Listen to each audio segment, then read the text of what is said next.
Subscribe करें और bell दबाएं ताकि कोई खबर रह न जाए।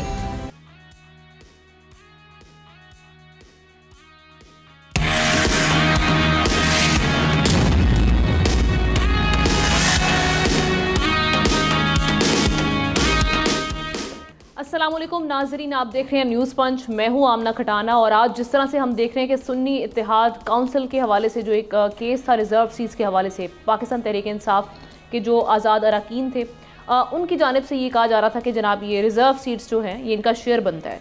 अब सुन्नी इत्तेहाद काउंसिल की ये प्ली हमारे सामने मौजूद थी, इस पर हेयरिंग्स भी हमने, इस पर भी हम लोग अपने तज्जिए पेश करते रहे हमारे प्रोग्राम में, हमारे तज्जियाकार। आज फाइनली ये फैसला आ चुका है और फैसला आया है जनाब 8/5 से। 8 जजेस का ये मुतफ़िका फ़ैसला के जो पेशावर हाई कोर्ट और इलेक्शन कमीशन का जो फ़ैसला है दीगर पार्टीज़ को जो रिज़र्व सीट्स बांटने का, ये कलअदम करार दे दिया गया है। और साथ ही साथ ये कहा गया जनाब कि सुप्रीम कोर्ट ने ख़वातीन और अक़लियतों की मखसूस नशिस्तें PTI को देने का हुक्म दे दिया है। 15 दिन के अंदर अंदर जो आज़ाद उम्मीदवार हैं वो इस हवाले से दरख्वास्त भी दाखिल करेंगे और 41 उम्मीदवार 15 दिन में वाज़ेह करेंगे वो किस जमात के इंतखाबी उम्मीदवार हैं, जबकि जो 39 उम्मीदवार हैं वो तहरीक इंसाफ से ही ताल्लुक़ रखते हैं। ये भी आज वाज़ेह कर दिया गया। इंटरेस्टिंगली आज ये जो 13 रुकनी लार्जर बेंच था हमारे सामने मौजूद, इनमें से 11 जजेस की राय ये थी कि इलेक्शन कमीशन ने जो हमारा इस हवाले से फ़ैसला था पाकिस्तान तहरीक इंसाफ का बैड सिंबल, उससे उसको डिप्राइव करने का जो सुप्रीम कोर्ट का फ़ैसला था उसकी गलत तशरीह की है। ये 13 रुकनी में से 11 रुकनी बेंच की जानिब से ये एक ऑब्जर्वेशन सामने आई है। और साथ ही साथ उसके बाद हम देख रहे हैं कि रिएक्शंस का सिलसिला शुरू हो चुका। डेफिनेटली पाकिस्तान तहरीक इंसाफ की फतह हुई है तो पाकिस्तान तहरीक इंसाफ ने इस फैसले का खैर मकदम किया है। उनकी जानिब से ये कहा जा रहा है जनाब के जो हक़ पर डाका मारा गया था फाइनली वो हमें मिल गया। और साथ ही साथ जजेस के जो इजाफी नोट्स हैं उसके हवाले से भी बातचीत की जा रही है। तो ये सारी सिचुएशन है जिसमें हम रिएक्शन भी देख रहे हैं। हुकूमती जमात के रिएक्शन के हवाले से अगर बात की जाए, राना सनाउल्लाह साहब उन्होंने भी इस हवाले से प्रेसर किया। अताउल्लाह तारड़ जो हमारे वज़ीर कानून हैं उनकी आज़म नज़ीर तारड़ साहब, उनकी जानिब से भी आज प्रेसर किया गया और यही कहा गया कि समझ से बालातर ये फ़ैसला आया और इससे हुकूमत को कोई ख़तरा नहीं है। इस सारी सूरत हाल में हम देख रहे हैं जो मौलाना फजल रहमान साहब फरमा रहे थे, वो कह रहे हैं जुज़वी तौर पर हम सुप्रीम कोर्ट के इस फैसले को तस्लीम करते हैं और इस हवाले से कोई रिव्यू अपील में जाने के लिए हम दरख्वास्त दायर नहीं करेंगे। अब राना सनाउल्लाह साहब ने ये इंदिया भी दे दिया है कि इस हवाले से रिव्यू अपील जो है वो दायर की जा सकती है। इस पर पहले मुशावरत होगी, उसके बाद हुकूमत डिसाइड करेगी। ये सारी सिचुएशन हमारे सामने, इस पर अब रिएक्शंस मुख्तलिफ जमातों से भी आ रहे हैं, सियासतदानों की जानिब से भी आ रहे हैं, जहाँ पर फैसल वाडा साहब ये कह रहे हैं कि जी ये फैसले के बाद PTI में फॉरवर्ड ब्लॉक बनने जा रहा है। अब ये मुख्तलिफ पहलुओं पर हम बात करेंगे आज के फैसले को लेकर, 1 बाय 1 हर तरह से इसको डिस्कस करने की कोशिश करते हैं। अपने पैनलिस्ट की मैं तारुफ करवा देती हूँ। नज़ीर साहब कराची स्टूडियो से हमारे साथ हैं, एहतशामुल हक साहब इस्लामाबाद स्टूडियो से, उनके साथ हमाद रुहेला भी इस्लामाबाद स्टूडियो से हमें ज्वाइन कर रहे हैं। ज़ाहिर शाह शराजी साहब हमें पेशावर से वीडियो लिंक के ज़रिए ज्वाइन कर चुके हैं। आप तमाम का बेहद शुक्रिया। एहतशाम साहब, सबसे पहले आज का दिन बड़ा इंपॉर्टेंट था, जिस तरह से हमने देखा कि इस फैसले का वेट किया जा रहा था, इससे कई मामला जुड़े हुए हैं, ज़ाहिर है ईवान में भी सिचुएशन चेंज होगी। पहले तो मैं इनिशियल आपके रिमार्क्स चाहूँगी, आज के फैसले को आप देख कैसे रहे हैं? देखिए, हम ना वकील तो मेरा ख्याल हम आज ज़्यादा में बातें बताएंगे, लेकिन अब क्योंकि सियासत और साथ साथ इंसाफ के ऐवानों में जो होता है हम रोज़ाना देखते भी हैं तो थोड़ा बहुत चीज़ें हमें भी समझ आती हैं। और ख़ास तौर पे इस हवाले से मेरा ख्याल है जो जर्नलिस्ट हैं उनको ज़्यादा समझ आती है कि हमारे यहाँ सियासी फ़ैसले ज़्यादा होते हैं, अदालतों में और आइनी और कानूनी फ़ैसले कम ही होते हैं। तो मुझे तो इसमें कोई शक नहीं आमना कि ये सियासी फ़ैसला है, ये आइनी और कानून नहीं है। और मैं इसको इस तरह अपने इस आर्गूमेंट को आगे लेके जाऊंगा कि जो पहले भी एक दफ़ा बात हुई थी, फैसल सिद्दीकी साहब को जब कॉर्नर किया गया था बार बार कि जी आप क्या चाहते हैं कि आइन को हम री राइट करें, उन्होंने कहा जी री राइट ना करें लेकिन इसको कोई क्रिएटिव डिसीजन दे दें। तो ये जो लोग कह रहे हैं कि जी ये नज़रिया ज़रूरत और इस तरह की चीज़ें हुई हैं, मेरा ख्याल है 2 चीज़ें हो सकती थी। एक तो यह है कि इसको रिमांड बैक किया जा सकता था इलेक्शन कमीशन को, और मुझे ज़ाती तौर पर लगता है जुडिशल एक्सीड हुआ है यहाँ पे। अब सवाल ये है कि जी सियासी तौर पे तो फ़ायदा इनको हो गया, और ये जो बात मेरा ख्याल है हुकूमत को लोग कर रहे हैं हमने कि जो पटिशनर था, पटिशनर तो कौन था, सुन्नी इत्तेहाद थी, वो तो PTI थी नहीं, उन्होंने जनाब फ़ायदा जो है ना PTI को दिया। उससे आगे बढ़ के जो PTI को उन्होंने फ़ायदा दिया, ये जो अभी आपने जिक्र किया 39 आज़ाद जो अपना PTI के लोग हैं, 41 जो आज़ाद हैं, वो ऐसा नहीं है, उन्होंने तो प्रीएम्प्ट किया, उन्होंने कहा कि जी वो बल्कि आप पढ़ें उस पर स्पेसिफाइड पार्टी का लफ्ज़ है, यानी आप आज़ाद हैं, इसी पार्टी में जाएंगे, आप पीटीआई में जाएंगे। तो मेरा ख्याल है आउट ऑफ द वे जाके जो है ना फ़ायदा दिया गया, और मुझे इसमें दो राय नहीं लगती कि इस्टेब्लिशमेंट और जुडिशरी की लड़ाई में जो है ना अपना जुडिशरी ने अपना पल्ला जो है ना दिया इनको, पीटीआई को दिया। वही केसेस हम देखते हैं 70-80% आगे बढ़ा है। 70-80% जो केसेस जिनमें पीटीआई को हमने देखा कि सजाएं मिली थी, वही केसेस सर, लेकिन इन्हीं जजेस रात से उनको एक चीज जो आप कह रहे हैं आईनो कानून के तहत ये फैसला नहीं, आपको ज्यादा इसमें सियासी झलक दिखाई दी। यहाँ ये मामला तो स्टार्ट फिर इलेक्शन कमीशन से होता है, जिसके किरदार पर बारहा उंगली भी उठ रही है। कहा जा रहा है कि जी ये एक सियासी जमात का किरदार निभाती रही है, एक सियासी जमात की तरह इसने आके अपना जो केस है वो जो बार बार जी एक बात जो बार बार कही गई है, जिसको कंसीड किया पीटीआई के लोगों ने और उसके बाद सुन्नी इत्तेहाद के वकला ने कि जी ये गलती तो चीफ जस्टिस साहब उनको बार बार कहते थे कि अगर आपने इंट्रा पार्टी इलेक्शन करवा लिए होते तो शायद ये मुसीबत ना आती। अच्छा देखिए, बहुत सारी गलतियों की वजह से सब कुछ उनको ये भुगतना पड़ा, लेकिन अल्टीमेटली हमने देखा कोई भी वजूहत पे देखें ये पीटीआई को एक फ़ायदा हुआ। जैसे भी आप कहें इसके बेनिफिशरी तो पीटीआई बनती है, इख्तलाफात किसी की भी हों। अब सवाल यह है कि जी व्हाट नेक्स्ट, क्या इससे कोई कंपोजिशन चेंज हो सकती है? अभी देखें 210 का हाउस जो मेंबर है इत्तेहादियों के 210 हैं, इनके 126 बनते हैं। अच्छा अब क्या है जी, क्या हुकूमत बन सकती है? लोग कहते थे नए इलेक्शन की बात, नए इलेक्शन तो पता नहीं उसी वक्त होंगे कि जब पीटीआई के चीफ जो है ना वो नज़रसानी करेंगे अपने नुक्ता पे हमने क्या करना है। अदरवाइज़ इन हालात में अगर आप चाहेंगे कि इलेक्शन भी जल्दी हो जाए तो मेरा ख्याल है उसके लिए भी कोई इतनी आसानी से बात नहीं बनेगी। अब सबसे अहम बात सारे मामले की आमना इस वक्त ये है कि अब जो इस वक्त हम देख रहे हैं कि सियासी अवानों में, और सर इस पे हम बहुत सारे नुक्ते हैं, इन पे हम वन बाय वन बात करेंगे। मैं चाहूंगी पहले पे भी बात हो सकती है। आखिरी बात सुन लें। आखिरी बात इस हवाले से आमना ये है कि जो इस वक्त इतना बड़ा फ़ायदा दिया गया पीटीआई को, क्या वो इससे भरपूर फ़ायदा उठा सकेंगे? ये उसी वक्त फ़ायदा उठा सकेंगे जब अपने जिसको कहते हैं सियासी सोच में लचक पैदा करेंगे। और दूसरी बात यह कि जो एक बात तय हो रही है, जो पहले भी कही गई थी कि इस वक्त हुकूमत बनाने के लिए उनके पास बंदे नहीं है, 126 बंदे हैं ना, तो वो जब तक वो पीपल्स पार्टी है बाकी लोग उनके साथ ना जाएं तो हुकूमत भी बना सकते। तो नतीजतन क्या होगा, ये हुकूमत जैसे भी चलती रहेगी। आपका मेरा जो डे वन से कंसर्न है सारे मामले में, जो इंस्टेबिलिटी है, गैर यकीनी की सूरत हाल है, वो मजीद आगे बढ़ेगी। ठीक है, ये हम सारे इसके जो आगे रिपरकशंस होंगे उस हवाले से बात करते हैं। पहले मैं सबका इनिशियल टेक ले लूँ आज के फैसले को। जैसे आपने कह दिया कि ये सियासी फैसला था, हमाद ये कहाँ पे, क्योंकि हम देख रहे हैं कि बहुत से लोग बोल भी रहे हैं कि आईनियों कानून के लिहाज से अगर देखा जाए तो इसमें लैप्सेस हैं। आपको लगता है अगर है तो काइंडली एक तो वो बता दीजिए कि क्या आपको इसमें खामियां या कोताहियां नज़र आ रही हैं आज के फैसले में, और आप भी समझते हैं कि सियासी फैसला था? देखिए, सबसे पहले मैं सबको ये याद दिलाता चलूँ कि ये शॉर्ट ऑर्डर आया है, अभी डिटेल्ड ऑर्डर नहीं आया।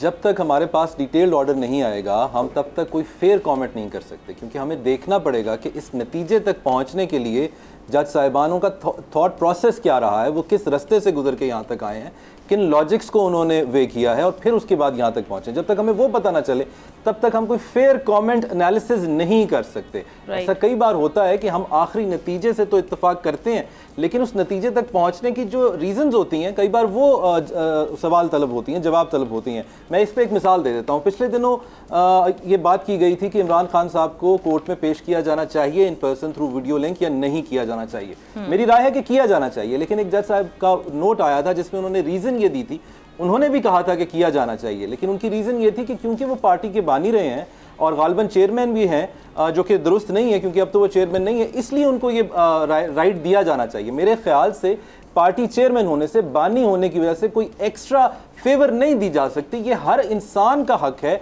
कि वो इन पर्सन या थ्रू लॉयर कोर्ट के सामने पेश हो सके। तो ये बात हुई। अब अगर इस बात की कानूनी जायज़ा लिया जाए तो ये बात मैं बारहा कहता रहा हूँ और बहुत बार ये बात हम सब करते रहे हैं कि जब पार्टी का सिंबल ले लिया गया था उसका मतलब ये नहीं था कि पार्टी की रजिस्ट्रेशन छीन ली गई थी। पार्टी रजिस्टर्ड थी, पार्टी इनलिस्टेड थी, पार्टी एग्जिस्ट करती थी, पार्टी के लीगल स्टेटस के ऊपर कोई फर्क नहीं आया था। और जब पार्टी के लीगल स्टेटस पे फर्क नहीं आया, कहां से पैदा हुई? इलेक्शन कमीशन के इंटरप्रिटेशन से, कानून के जी कानून नहीं, मैं उससे पहले भी कहूंगा ये कानून के मुबहम होने से पैदा हुई, और फिर जो इंटरप्रिटेशन की गई उसके बारे में पहले भी मैंने भी कहा और बहुत लोगों ने और भी कहा कि ये इंटरप्रिटेशन कोड इलेक्शन कमीशन की दुरुस्त नहीं है, और बाद में ये हमने देखा कि प्रोसीडिंग्स के दौरान भी ये बात बारहा कही गई कि ये इंटरप्रिटेशन दुरुस्त नहीं है, और इस बात को फैसले का हिस्सा भी बना दिया गया है कि ये इंटरप्रिटेशन दुरुस्त नहीं है। शायद अगर कोई आज भी कन्विंस नहीं है कि ये इंटरप्रिटेशन दुरुस्त नहीं थी तो वो पीटीआई के खुद लोग हैं जो शायद यकीन नहीं कर पा रहे कि उनको ये सब कुछ मिल गया है। अगर उनको, तो हमने यहाँ तक कहते रहे कि उनको अपने इस मजबूत मुकदमे की पैरवी करनी चाहिए, इनको अर्ली हियरिंग्स देनी चाहिए, मगर उन्होंने ऐसा नहीं किया। उन्होंने ना इस इलेक्शन कमीशन के ऑर्डर को चैलेंज किया जब आज़ाद उम्मीदवार डिक्लेयर किया गया, और उसके बाद वो इस कार्रवाई का भी हिस्सा नहीं बने। मैं एक और बात करना चाहूँगा कि एक लीगल मैक्सिम है, एक माकूला है कि where there is a wrong there is a remedy. जब ये बात सामने आ गई और बारहा इंडोर्स होती गई कि इंटरप्रिटेशन गलत हुई है, यानी गलती हुई है, और अगर गलती हुई है तो उसका अजाला करना ये जूरिस्प्रूडेंस का बेसिक असूल है। ऐसा नहीं हो सकता था कि अदलिया दूसरी तरफ देखती, आंखें बंद कर लेती और इसका अजाला ना करती। लिहाजा मेरे नज़दीक ये फैसला, अगर मैं एक शॉर्ट नोट दूं, जैसा कि एक शॉर्ट ऑर्डर भी आया है, तो ये एक आईनी और कानूनी फैसला है। एक गलती कहीं ना कहीं आप ये भी देखें कि जब ये रिजर्व सीट्स के हवाले से एक जज की जानिब से जब ये सवाल पूछा गया वकील से कि क्या आइन में है कि अगर एक जमात को नहीं मिलती ये सीट्स, रिजर्व सीट्स, तो बाकी जमातों में क्या ये बांट दी जाएंगी? तो उनका यही जवाब था कि जी एग्जैक्टली बिल्कुल नहीं। तो ये भी तो गलती इलेक्शन कमीशन की यहाँ पर मौजूद थी। इलेक्शन कमीशन की थी, इलेक्शन कमीशन की जो गलतियां हैं उसके लिए हम जवाब पीटीआई से नहीं मांग सकते। पीटीआई से उनकी अपनी की गई गलतियों के बारे में हमें जरूर पूछना चाहिए, और मेरा तो राय ये है कि वोटर्स को खास तौर पर पूछना चाहिए कि पीटीआई के लीडर्स का ये रुझान क्यों रहा है कि हमें फर्क ही नहीं पड़ता अगर हमें रिजर्व सीट्स ना मिले, क्योंकि हम क्लीन स्वीप कर रहे हैं। ये राइट पार्टी का कोई इनहेरेंट राइट या एब्सोल्यूट राइट नहीं है रिजर्व सीट, ये औरतों का, खवातीन का राइट है, ये अक़लियतों का राइट है, ये उस वोटर के वोट से दिया गया राइट है जो इनके पास आया। ठीक है, अहमद आपसे हम दोबारा बात करते हैं, कुछ टेक्निकल इशू भी है तो आगे बढ़ते हैं और इस हवाले से बात करते हैं। लगारी साहब, आज का फैसला, आज जुमे का, पहले ही कहा जाता है कि मुस्लिम लीग नून पे भारी होगा ये जुमे का दिन, और कहीं ना कहीं हम तारीख उठाकर देखें तो पीटीआई के लिए कहीं एक कहा जाए कि जी जनाब ये दिन बड़ा अच्छा साबित होता रहा है। तो आज पीटीआई के लिए दिन अच्छा साबित हुआ, और पीटीआई न तो कंप्लेनेंट थी, ना ही प्लेंटिव थी, ना रिस्पोंडेंट थी, ना कोई मुद्दाई थी, ना मुद्दा अलह थी, कोई हैसियत नहीं। उसके बावजूद फैसला उसके हक में आया। सर लेकिन पीटीआई बैक्ड तो लोग थे ना जो एसआईसी का हिस्सा, ये ना करें ना, ये क्या बात हुई? वो अलग अलग पार्टी थी, वो हाउस में अपने आप को सुन्नी इत्तेहाद काउंसिल कहते रहे, वो तो अपने आप को नहीं कह रहे थे, इस बात पर नहीं जाते हैं। वो अपने आप को सुन्नी इत्तेहाद काउंसिल कह चुके थे, हल्फनामे दे चुके थे और उस पार्टी में शमूलियत का ऐलान कर चुके थे। मैं और बात कर करता हूँ, मैं कहता हूँ कि सुप्रीम कोर्ट की तारीख में बड़े फैसले ऐसे हुए हैं जिन पर बात की जा सकती है, जिन पर एतराज़ात किया जा सकते हैं, जो नजरिया ज़रूरत कहा है। जिस तरह से हमारे इंतहाई मोहतरम जनाब एहसाम साहब ने, मेरे ख्याल में नजरिया ज़रूरत से बढ़कर ये बात है। ये बात जो है ये दूसरी बार हुई है 2 साल में कि एक नया आइन लिखा गया। आज एक आइन ही और लिखा गया है। वो जो आइन हमारे मुल्क के अंदर राइज है उसको एक तरफ रखकर एक नया आइन तख्लीक किया गया है। और ये 2 साल पहले भी हुआ था जब आपने 20 अरकान पंजाब असम्बली की कि वोट को आपने ख़त्म कर दिया था और उस वोट को टोटल आपने अबालिश कर दिया था और कहता था कि ये वोट समझा ही ना जाए, और साथ ही उन 20 अरकान को डिसीड भी कर दिया था। उस वक्त मैं नहीं कह रहा हूँ, सुप्रीम कोर्ट के जो उस फैसले से इख्तलाफ कर थे 2 काबिल एहतराम जज साहिबान, जनाब जस्टिस मंदुखेल साहब और जस्टिस आफरीदी साहब, दोनों ने लिखा था कि जनाब आज आइन को रीराइट किया गया है। और उस दिन भी रीराइट किया गया था क्योंकि ये बेनिफिट जो था वो पहुंचाना था पीटीआई को। आज फिर पीटीआई को बेनिफिट पहुंचाने के लिए सीट्स जो बांटी गई थी वो क्या इनके मुताबिक थी? वो मैं उसके तो कभी भी हक में नहीं रहा। मैं आप रिकॉर्ड पर मैं कह रहा हूं कि कभी भी नहीं मैं इस बात के हक में रहा हूं कि सीट किसी की भी हो आप किसी को दे दें। मसला यह था कि इसका कोई बहुत ज़्यादा हो सकता है कि जैसे हम आज कह रहे हैं कि तफसीली फैसले में कोई बात निकल आए, लेकिन इस फैसले के जरूर से जो कुछ हमने देखा है उसमें आइन जो है वो एक तरफ खड़ा हुआ है और फैसला दूसरी तरफ है। मैं ये कह रहा हूँ जिन लोगों ने पार्टी के टिकट पर इलेक्शन नहीं लड़ा, जिन लोगों ने वापसगी का सर्टिफिकेट पेश नहीं किया, जिन लोगों ने अपने आप को पार्टी का उम्मीदवार जाहिर नहीं किया, जिन लोगों ने वाज़ेह तौर पर लिखा कि वो आज़ाद उम्मीदवार हैं और सुप्रीम कोर्ट ने कह दिया कि आपको 15 दिन का, जबकि जब कानून में जब आपका हतमी नतायज का ऐलान हो जाता है तो फिर आपके पास 3 दिन होते हैं, आप किसी भी पार्टी में शामिल हो जाएं। यहाँ तो 15 दिन, 2 हफ्ते दे दिए कि जनाब आप सोचें, अच्छी तरह से जाएं तो और वो जाकर मेरी गुजारिश सुने, जी। जाएं और जाएं, आप आराम करें, रेस्ट हाउस में जाएं, गेस्ट हाउस में जाएं, 10 दोस्तों को साथ ले जाएं, वहाँ जाकर बैठें, फिर आराम करें, फिर कोर्ट में चले जाना। ये उसी तरह का फैसला है। और जो जस्टिस बंदियाल साहब ने जैसा, जाएं, मज़े करें, ऐश करें और दोस्तों के साथ रह जाएं। अभी ये है आप 15 दिन जाएं। भाई यहाँ आपके पास जो कानून था उसमें तो यह था कि 3 दिन के अंदर वो ऐलान करें कि आप आज़ाद उम्मीदवार कि हम फलां पार्टी में हैं और उस पार्टी का हिस्सा समझे क्या जाएंगे। होना चाहिए था लगारी साहब? अब जब वो, मैं कहता हूँ कुछ नहीं हो सकता है ना। बात यह है कि उनका वो वाबस्तगी का सर्टिफिकेट जो है वो नहीं है। वो आज़ाद उम्मीदवार अपने आप को अपने उसमें लिख चुके हैं। उसके बाद आप आउट ऑफ द वे जाकर 39 वाले तो नहीं ना, 39 को तो उन्होंने आज डिक्लेयर कर दिया। उसकी तो इलेक्शन कमीशन ने वैसे ही डिक्लेयर है। मैं ये कह रहा हूँ इसके लिए कोई आईनी रास्ता निकालते ना। आइन का आपने आइन का नाक मरोड़ी और एक तरफ खड़ा कर दिया, आइन को आइन देखता रहा कि जनाब ये क्या हो रहा है। आइन में तो ये नहीं है कि जनाब जिस शख्स ने अपने आप को उम्मीदवार जाहिर किया हो और 3 दिन के अंदर उस पार्टी अपने हतमी नतीजे के बाद, हतमी अपने रिजल्ट के बाद जो है वो किसी पार्टी में शामिल ना हो तो आज़ाद ही रहेगा। अब तो 15 दिन दिए गए हैं कि जनाब आप गौर कीजिए, सोचिए और फिर जाकर शामिल हो जाइए। लगारी साहब मैं आपके पास फिर आऊंगी ये अपना नुक्ता लेकर, क्योंकि मुझे समझ ये भी कहा गया कि अगर आपको समझ नहीं आती तो हमारे पास आए, आपको समझा देंगे। यहाँ तक उनको ऑफर की गई, अगर नहीं समझ आती 15 दिन के अंदर हमारे पास, तो ये भी आइन में लिखा है, आइन में लिखा है ना, आइन में लिखा है ना कि उसको सुप्रीम कोर्ट समझाएगी, आइन में लिखा हुआ है। लेकिन एम्बिग्विटी इलेक्शन कमीशन की जानिब से आइन को तो आज बिल्कुल वो दूसरी बार बाकायदा रीराइट किया गया है। साहब लेकिन जो अभी इनिशियल जो जिस तरह से भी कह रहे हैं शॉर्ट ऑर्डर आया, उसके मुताबिक अगर हम अंडरस्टैंड करने की कोशिश करें, इलेक्शन कमीशन के किरदार में बात हो रही है ना, उन्होंने इंटरप्रिटेशन गलत की। अब जिनको वोट पड़ा है क्या उनको शेयर नहीं मिलना चाहिए, और जिनको वोट नहीं पड़ा उनको ये शेयर दे दिया जाए, ये भी तो फिर आइन के मुताबिक नहीं है। फिर फैसला क्या होना चाहिए था, ये मैं आपके पास दोबारा आऊँगी अपना पॉइंट लेके। शाह साहब की जानिब चलते हैं। शाह साहब आप किससे देख रहे हैं इस सारे मामले को, किसका आप समझ रहे हैं कि ये मेरिट पर फैसला था या वाकई ये जो जिस तरह से कहा जा रहा है कि जी जजेस एक पोलराइजेशन वो आज के फैसले में भी दिखी है? मेरा ये ख्याल है, देखिए जैसे कि हमाद ने कहा कि बिल्कुल ये कानूनी और अदालती फैसला था, और क्योंकि अदालत का लार्जर बेंच बना इसीलिए था। आप मुझे बोलने जरूर देंगी मेरे ख्याल में। जी शुक्रिया के आखिर में भी याद आ गया, आपकी लड़ाई में मुझे भी टाइम मिला।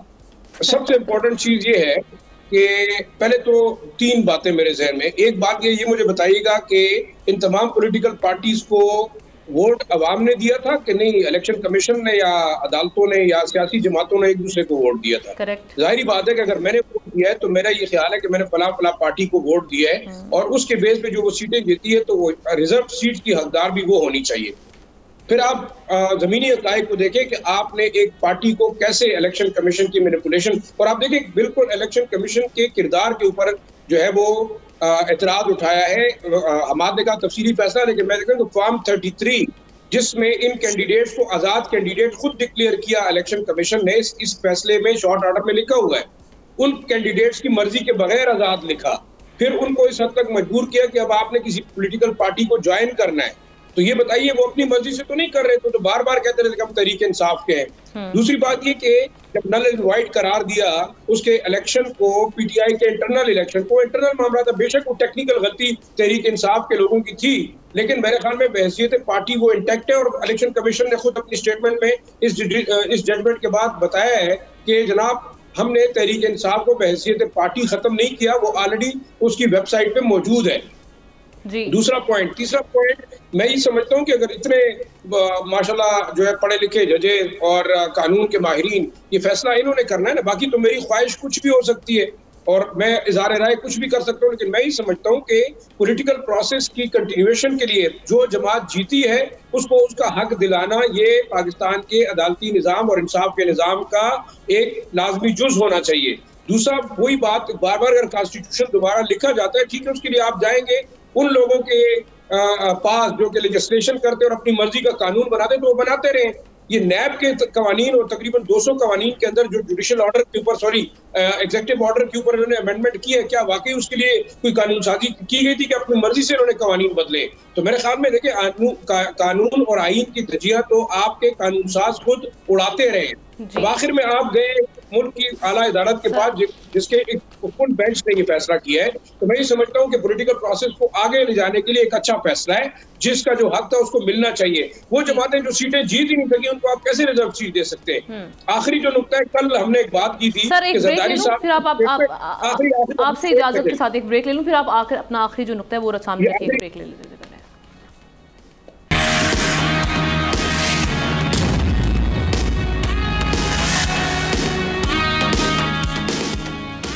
Welcome back once again. आज के फैसले के हवाले से हमारे तज्जियाकार अपनी राय पेश करें। शाह साहब, आप कंप्लीट करें ताकि फिर मैं अपना अगला सवाल रखूं।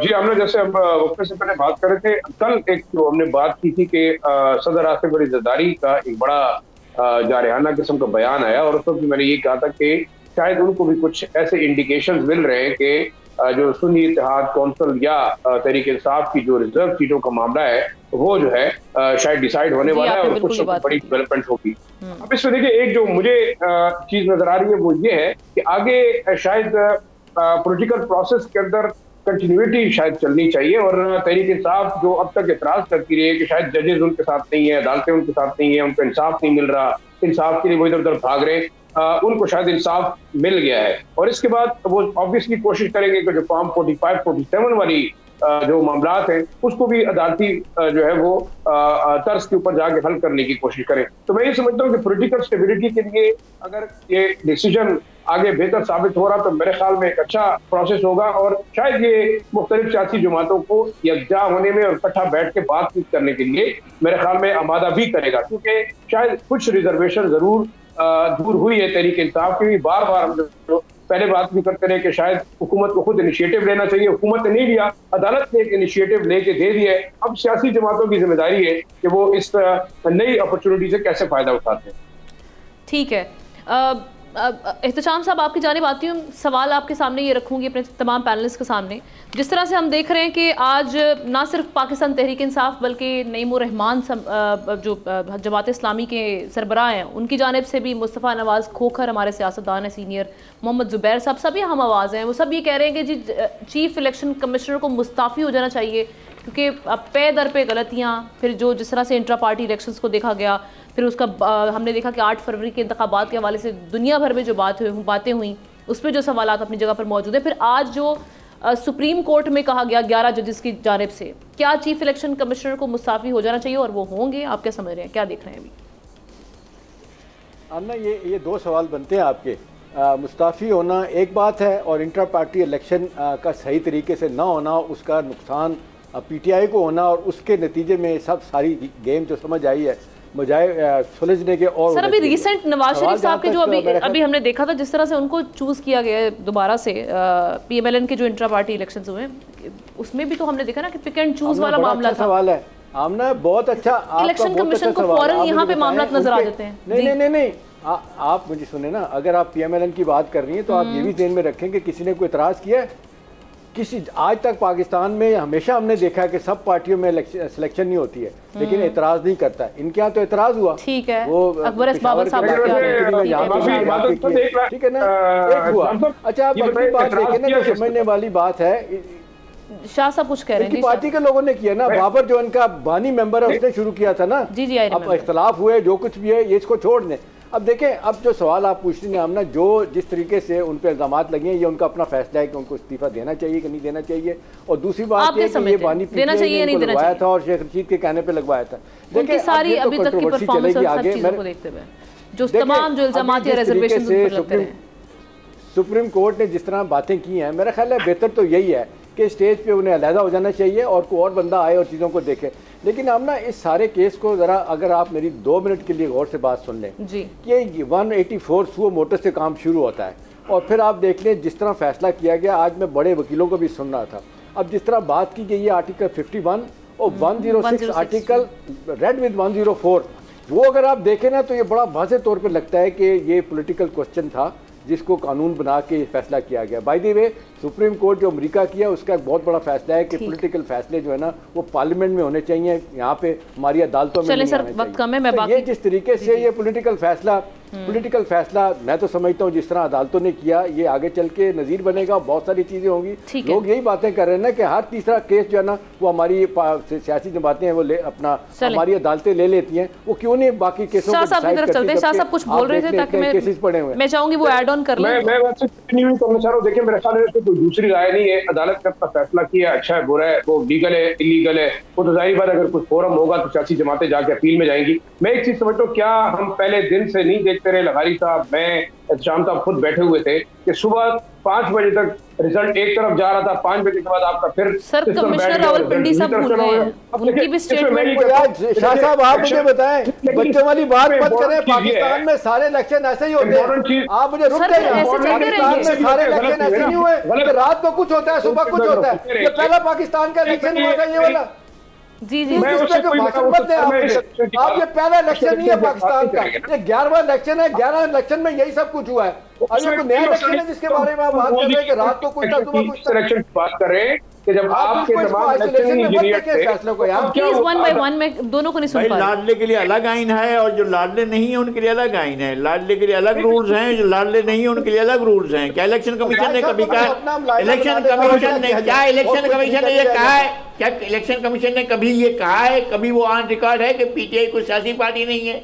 क्या इलेक्शन कमीशन ने ये कहा है कि जनाब उसका नाम हम उससे निकाल रहे हैं? नहीं, पार्टी क्या पार्टियों की लिस्ट से उसका नाम निकाला गया? क्या उसको पार्टी के तौर पर खारिज कर दिया गया? नहीं किया। देखिए आप आज उनकी इलेक्शन कमीशन की स्टेटमेंट आई है इस जजमेंट के बाद कि हमने पीटीआई को पार्टी कभी रिमूव नहीं किया, वो मौजूद है और उसकी वेबसाइट पे हमने उसको नहीं उतारा, सिर्फ एतराज किया। वो एतराज भी इंजीनियर्ड एतराज था, प्लांटेड था, और जिस तरीके से ये इंजीनियर्ड इलेक्शन हुआ है फॉर्म 47, 45 वाला, क्या हम इस बात से डिनाई करते हैं? सियासी जमातों का मसला अपनी जगह पे, बीइंग पाकिस्तान के वोटर, मैंने जिस बंदे को वोट दिया है उसको जीतने नहीं दिया। अब आप वही बात करें कि जनाब एक के साथ आप 50 लगा के 15,000 कर दें, तो मेरे ख्याल में तो विजिबल चीज है। ये बताइए मैं हमारा जो इलेक्शन क्यों डिले कर रहे हैं? 2018 के इलेक्शन में आरटीएस बैठा था ना, रात को कुछ फैसला था, सुबह कुछ फैसला है। तो मैं सिर्फ ये जाहिर शाह को बताना चाहता हूँ कि 12वां इलेक्शन था, हर दफा ये सर इसका मतलब है so on 2024 and then so on, यानी आप कह रहे हैं चलता रहे मामला ऐसे इंसाफ मिलना चाहिए, बाकी भाड़ में जाए, बाकी कुछ छोड़ो, जहन्नम में डालो भाई। सब लाडले को इंसाफ मिलना चाहिए। लगारी साहब हमाद साहब की जानिब चलते हैं, आपने अपने दिल की बात कर दी है। हमाद साहब ये इस्तीफा बनता है या नहीं सारी सिचुएशन को देखते हुए, ये डिमांड ठीक है? देखिए मेरा तो नहीं ख्याल ये इस्तीफे की डिमांड कोई दुरुस्त होती है। अगर आपके पास कुछ ठोस रीजंस हैं, किसी चीज़ को आप प्रूव कर सकते हैं तो आप चले जाइए, एक रिमूवल का तरीका मौजूद है, आप कर दें। सिर्फ ये मुतालबा करने का तो मतलब ये है कि जी हम तो कोई कुछ नहीं कर सकते, हम कुछ प्रूव भी नहीं कर सकते, आप खुद ही मॉरल ऑब्लिगेशन में आके छोड़ के चले जाएं, ऐसा नहीं होना चाहिए। ये तो इस बात का जवाब रहा। एक और बात मैं जो क्लियर करना चाहता हूं कि कोई पार्टी कैंडिडेट वो कह रहे हैं ना आर्टिकल 6 लगना चाहिए, हो सकता है कोर्ट में जाएं, उसमें ले लें, उसमें कोई उसके अंदर कोई दूसरी राय नहीं है, उसके अंदर उनका हक है। अगर वो कौंसिल में केस ले जाए उनका ले जाएं, लेकिन ये मुतालबे मत करें, मुतालबे से कोई फायदा नहीं होगा। आप कुछ कर सकते हैं, कुछ प्रूव कर सकते हैं तो उस पर एक्शन लीजिए। दूसरी एक बात जो मेरे ख्याल से बहुत जरूरी है क्लियर करना कि एक पार्टी कैंडिडेट कैसे किसी पार्टी का कैंडिडेट कहा जाएगा कानून की नज़र में, उसके 3 डॉक्यूमेंट्स हैं। सबसे पहले वो अपने नॉमिनेशन पेपर में ये कहता है कि मैं फलां पार्टी से ताल्लुक रखता हूं, एक डिक्लेरेशन देता है साथ ही साथ, और उस डिक्लेरेशन को इंडोर्स करती है वो पार्टी और सर्टिफिकेट देती है। अगर ये तीनों चीजें पूरी हो तो इलेक्शन कमीशन उसको इंडिपेंडेंट डिक्लेयर नहीं कर सकता। जो नंबर मेरे सामने आया था, जो प्रोसीडिंग्स मैंने देखी थी, गालबन एक जगह 2 कहा गया था नॉमिनेशन पेपर। आप देखिए last date of withdrawal of nomination paper पे किसी पीटीआई के कैंडिडेट ने अपना candidature as a PTI candidate नहीं हटाया। फिर इलेक्शन कमीशन ने फॉर्म 33 में उनको खुद इंडिपेंडेंट डिक्लेयर किया, फिर उनको कहा जनाब आपने पार्टी ज्वाइन करी। देखिए ये ओवरऑल बहुत कुछ हो गया है। मेरे ख्याल में एक बड़ा फैसला तो ये हुआ है ना कि जो लिस्ट पहले से मौजूद नहीं, अब लिस्ट सुप्रीम कोर्ट के ऑर्डर से जाएगी, जहां आप लिस्ट सबमिट कीजिए और ताकि आपको सीटें अता की जाएं। ये सेट तो बहुत पहले देना पड़ती है, लेकिन जहां लिस्ट एग्जॉस्ट हो जाए वहां पर भी कानून इजाजत देता है कि लिस्ट मांगी जा सकती है। नहीं, मैं ये कहता हूं कि ये पहले जो था उस वक्त दी जानी चाहिए थी, पार्टी मौजूद थी, पार्टी नायल नहीं हुई थी, पार्टी कलदम नहीं हुई थी, party has consistently been indolent about their rights. Party ने अपने राइट्स नहीं मोहतात तरीके से गार्ड किए, इसमें कोई दूसरी राय नहीं है। लेकिन ये सिर्फ पार्टी का हक नहीं है, ये रिजर्व सीट्स, ये तमाम खवातीन का हक है कि उनकी रिप्रेजेंटेशन हो, ये अकलियतों का हक है कि उनकी रिप्रेजेंटेशन हो, ये उस वोटर का हक है जिसने वोट दिया है, उससे ट्रांसफर ये पार्टी को मिला है। और इसी तनाजुर में ये भी तो कहा जा रहा है हमाद, आज मैं एक कमेंट सुन रही थी इस पे कि जी सुप्रीम कोर्ट ने इन्वोक किए अपनी पावर्स, ये कीपिंग इन व्यू जो आर्टिकल 187 ऑफ द कॉन्स्टिट्यूशन कहते हैं, जिसमें आपने अगर कुछ गलत हुआ है तो उसको करेक्ट करना है आपने। मेरे ख्याल में बिल्कुल पहली दफा सुप्रीम कोर्ट ने वोटर्स को उनका हक दिया है। सियासी जमातें जैसे लगाई बाढ़ में जाए, कोई भी लाडला होगा, मेरे ख्याल में जो वोटर ने जिसको वोट दिया है, पहली दफा सुप्रीम कोर्ट ने कहा कि आप उसी की नुमाइंदगी, बिल्कुल अवाम ने जिसको लाडला बनाया है उस अवाम का लाडला हर मेंबर है, जो मेंबर मुंतखब हुआ है वो अवाम के लाडला है। कोई एक लाडला नहीं है, एक लाडला सिस्टम का लाडला है, एक लाडला अदलिया का हो सकता है, लेकिन अवाम का लाडला नहीं है कोई। सर अवाम का लाडला हर आदमी है जो अवाम मुंतखब, सर अवाम ने वोट दिया, कोई बात नहीं है, इंसाफ करवा है, लेकिन ये इंसाफ हुआ और किसी के लिए इंसाफ नहीं हुआ। क्या बात हुई? आप इंसाफ जो है वो सबके लिए होना चाहिए, और जो लोग अवाम के लाडले वो सारे पीटीआई से गलती अपनी जगह पर मौजूद, लेकिन पीटीआई को जो वोट पड़ा है वो अवाम ने वोट दिया ना, उस पर तो उनका शेयर बनता है या नहीं बनता, ये एक अलग बहस है। उस पे उनकी ये हम इस हवाले से कह रहे हैं कि 187 जी बात सुने जी ना, सियासी जमातों को जो वोट पड़ते हैं वो सबको पहुंचते हैं। ये क्या बात हुई कि जी ये पहली दफा पीटीआई का वोट पड़ा है, अब लोगों ने उसको वोट दिया है। मैं ये बात कर रहा हूँ कि शेयर है वो तो बनता है, मैं ये नहीं कह रही किसी और जमात को पार्टी को वोट नहीं पड़ा है। मैं ये कह रही हूँ कि जो उनका राइट बन रहा था वो तो उनको मिलना चाहिए था। हाँ, उनसे टेक्निकल जो मिस्टेक हुई उसको देखना चाहिए था, जैसे हमाद साहब ने भी अर्ज किया। यार एक लोग कौमी असम्बली के अंदर जो लोग अपने आप को सुन्नी इत्तेहाद कैंसर कहते रहे और वो उसकी जमात के हिस्सा रहे, अब वो जाएंगे और कहेंगे नहीं हम उस जमात के हिस्सा नहीं है। यहाँ डिफेक्शन क्लास कहाँ चली जाएगी? अब ये डिफेक्शन क्लास कहाँ चली जाएगी, कहाँ जाएगी? अपने आप एक पार्टी से दूसरी पार्टी में जा रहे हैं।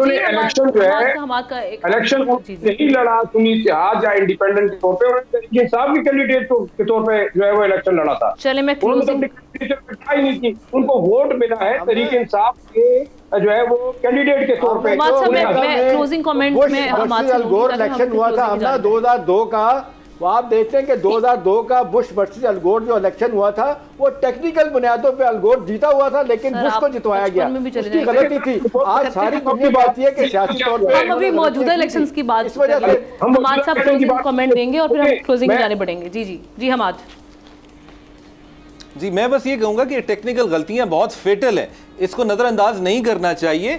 ये वोटर का काम है कि इनसे जवाब मांगे कि आपने अपनी नशिस्त तो पक्की कर ली, आपने ये भी कहा कि कोई भी किसी को भी टिकट मिल जाएगी, किसी खंबे को भी टिकट मिल जाएगी तो वो भी जीत जाएगा। यानी आपने एतराफ़ किया कि आपका अपना कोई मेहनत तो है नहीं, इसमें ज़ाती नाम तो है नहीं जिसकी वजह से आप आए। पार्टी की वजह से अगर आप आए तो पार्टी का जो राइट था जो मखसूस नशिस्तों का, उसको आपने गार्ड नहीं किया। अवाम को चाहिए, वोटर को चाहिए कि इस टेक्निकल गलती का जवाब ले पीटीआई। बिल्कुल ठीक है, मैं आपसे टोटली जवाब हमारे दे दो कि हर दफा लाडले को क्यों बचाया जाता है, चलें जी जी।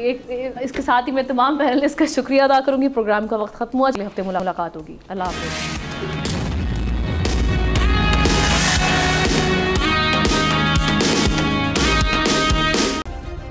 सब्सक्राइब करें और बेल दबाएं ताकि कोई खबर रह न जाए।